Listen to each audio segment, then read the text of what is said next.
Okay, this is South Bay Wildlife Rehab, and we take in sick, injured, and orphan birds and small mammals and try to get them back out in the wild.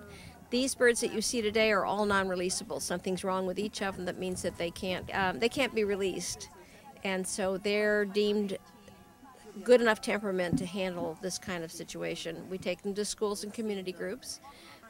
This bird is a peregrine falcon. Her name is Indy, and this bird is the fastest bird in the world in a stoop, although the white-throated swift is faster flying straight. But supposedly the fastest 250 miles has been clocked at. And how many birds do you get on a weekly basis? I don't know about weekly, but last year we took in 1,360 animals. And that considering that we are a nonprofit, all-volunteer organization and a lot of our people work. How did you become involved in this? Oh, I was a science teacher for 40 years, and when you're a science teacher, they figure you know stuff, and if you don't, you better learn.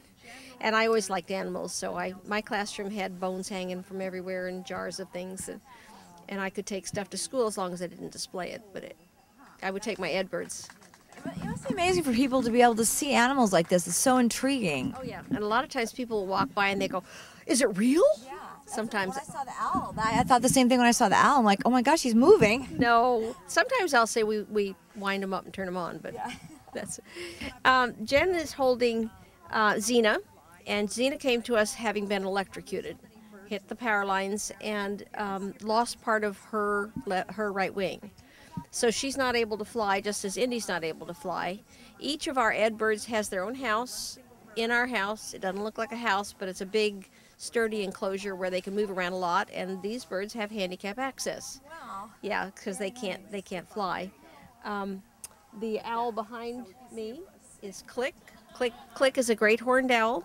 Click came to us because there was string in her nest when she was a baby, and it wrapped around her toes of one foot, and she now has only one functional toe on that foot, so she wouldn't be able to, it's strong, but she wouldn't be able to catch food. Now, who names all of your animals? Sometimes it happens. I was walking by her house one day, and I went, "Oh, you're Indy. Is that what you want to be called? You're Indy." Either Indy for Indy 500 or Indy for Independence. Xena always was like Xena Warrior Princess or Princess Warrior or whoever that is. Sometimes they name themselves, I guess. Yeah. Click was called Click because one of the things that that owls do, that great horned owls, is they click with their beaks. It's a threat. So she did it so much she became Click. Dusty is a burrowing owl. Dusty came to us, was burned probably from a plume from a refinery, we're not sure. And Dusty's a burrowing owl. They actually live in burrows. They take a ground squirrel burrow or a prairie dog burrow or something, and they dig it out, and they may have 6 feet of burrows that they go in and out of. They're much more social than most. And then Houdini's in his tent. He was out earlier. Houdini is a western screech owl, and he was minding his own business in his hole in the tree, which is where they like to live, and somebody cut the tree down. So he had neurological damage. Karen has 2 American kestrels, male and female. They're related to this peregrine falcon, and they are Bandit, who has only one eye. Somebody kept him illegally as a pet, and the eye got destroyed. And Bella, who had a broken wing, and the feathers don't grow properly on her wings. So neither of he can fly, but she can't. And they tolerate each other. We provide food, shelter, and child care for the needy and working homeless. And our current emphasis this year, we have a building project where we're attempting to raise funds to build an entire new facility. Wow. And the auxiliary group has a fundraiser coming up in October at the new Terranea Resort. One of the things that Tuscany is known for is its great food. So of course I had to swing by the tasting tent. Let's give these a try. What do we have? Oh, would you like to try some Leonardo's lemon? That's good. And this is Amore's amaretto cookies.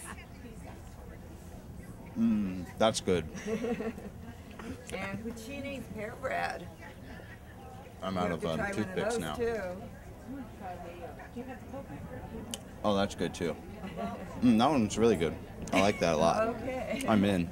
I'm buying that. We've got lots of cool aprons here. Talk about your aprons, they're beautiful. Thank you. I'm Carrie Summer from Summer Designs, and I design and manufacture a line of women's accessories. A couple years ago, I added hostess aprons to my line, and they've just taken over basically. Wow. And they're one of my best sellers. So I have a half hostess apron, and then I also have a full apron, and I recently just added matching dish towels, which are super fun gift add-on. Absolutely, absolutely. And of course your purses are always adorable. Thank you. We love those. Thank you. They're all named after areas on the hill, as you know. I think I've mentioned that before. Yeah. I have the Del Cerro Toad and the Marilyn Shopper and the Malaga handbag. So I like to keep it all close to home. It's one of my favorite places. We're here with Eric Peterson. Now, Eric, talk about the balsamic vinegar, because of course this is very Italian. Well, this is our traditional 25-year balsamic. The grapes are Trebbiano grapes that are grown, barreled, and aged in Modena, Italy. Wow. Yeah. And then we import it and do the blending and the bottling and sell it down here. How many different flavors are there? We have, right now, we have 13 different varieties, 5 balsamics, 4 fruit infused and 1 traditional. We've got 4 oil and vinegar blends, 3 olive oils, and a truffle infused olive oil. Okay, I think Mark's can actually taste this now. This is our traditional balsamic vinegar. That's been barrel aged for 25 years. No sugars added to that. Bellissimo. No flavors added to that.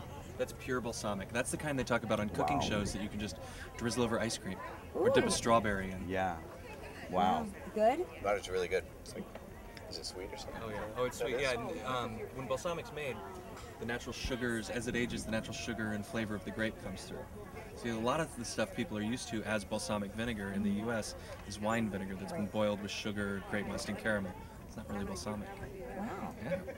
Wow. Now, if you take that balsamic, add a nice Spanish olive oil, herbs, spices, and a whole lot of roasted garlic, you get the gourmet dipping oil. Now, that's great for bread dipping, salad dressing, tossing veggies. Man. I mix that with cream cheese, and I make a bagel schmear or a veggie dip. Now, is that the same one that you just gave him? The first one I gave him was the traditional. Okay, The second one is the traditional mixed with olive oil, herbs, spices, and garlic. It's already pre-blended. Yeah. Fold that into scrambled eggs or an omelet for a fantastic variety on a breakfast favorite. The purpose of my line, I started out with the idea of recycle, reuse, and before it was even popular to do that, I like to take vintage textiles and turn them into children's clothing. The first design I did was to use an antique tablecloth and turn it into the skirt for dresses for toddlers. And they're very functional because tablecloths were made to be washed lots of times. And so that's really good. Sometimes they're pre-stained because the kids are going to, no, their eyes are really nice.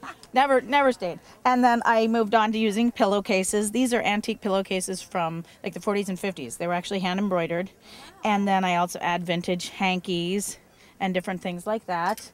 And other skirt sets. And I add new fabrics as well to give it the vintage feel with the tablecloths. Wow, and how long have you been doing this? I've been at it about 9 years. Wow. Yeah, started out really small and I'm growing gradually. Great. Yeah. Now, do you just do children's clothing? I am adding women's clothing to my line a little bit at a time as well. The skirt that I'm wearing is actually one of my new women's designs. And I also do t-shirts and hoodies through women's sizes as well. And I do boys things too, but not so much the vintage. Because all the vintage stuff has flowers and, you know, It's more girly. little Bobby doesn't really need to wear the tablecloth. So I use new fabrics, corduroys, and in that antique feel, I use a lot of 100% cottons and natural fibers. The Walk on the Wild Side got its name from this.